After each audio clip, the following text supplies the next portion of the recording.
आपको याद है मई का महीना पिछले साल इन्हीं दिनों चारों तरफ हाहाकार मचा था।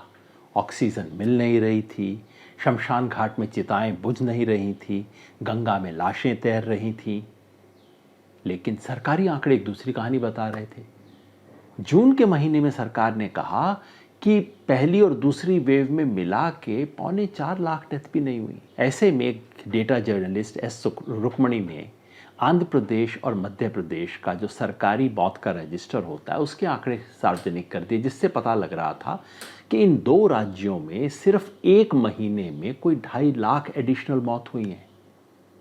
इस आधार पे मैंने एक लेख लिखा था जून पिछले साल और कहा था कि अगर इस पर हम अनुमान लगाएं तो देश में सिर्फ सेकेंड वेव में 44 लाख एडिशनल डेथ हुई है।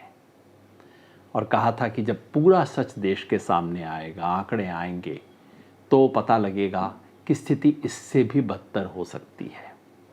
अब वो स्थिति हमारे सामने है। वर्ल्ड हेल्थ ऑर्गेनाइजेशन, जो कि यूएन का एक संगठन है, दुनिया का सबसे प्रतिष्ठित, उसने सरकार के अपने आंकड़ों के आधार पर ये अनुमान लगाया है कि दुनिया में कोविड की वजह से कोई 1.5 करोड़ लोग मरे, और सबसे ज़्यादा कहाँ? भारत में। कितने? 47 लाख। सिर्फ यूएन नहीं, तमाम इकोनॉमिस्ट, न्यूयॉर्क टाइम्स, और ये देखिए इतनी साइंटिफिक स्टडीज़ हुई हैं, सब कहती हैं कि कम से कम 35 लाख, ज़्यादा से ज़्यादा 60 लाख के करीब हिंदुस्तान में डेथ हुई है। मतलब कि ये सच सिर्फ मुझे नहीं पता था, ये सच तमाम लोगों को पता था जो कुर्सी पर बैठे हैं। और उस वक्त क्या आपको बताया जा रहा था? मोदी जी हैं तो बच गए हैं।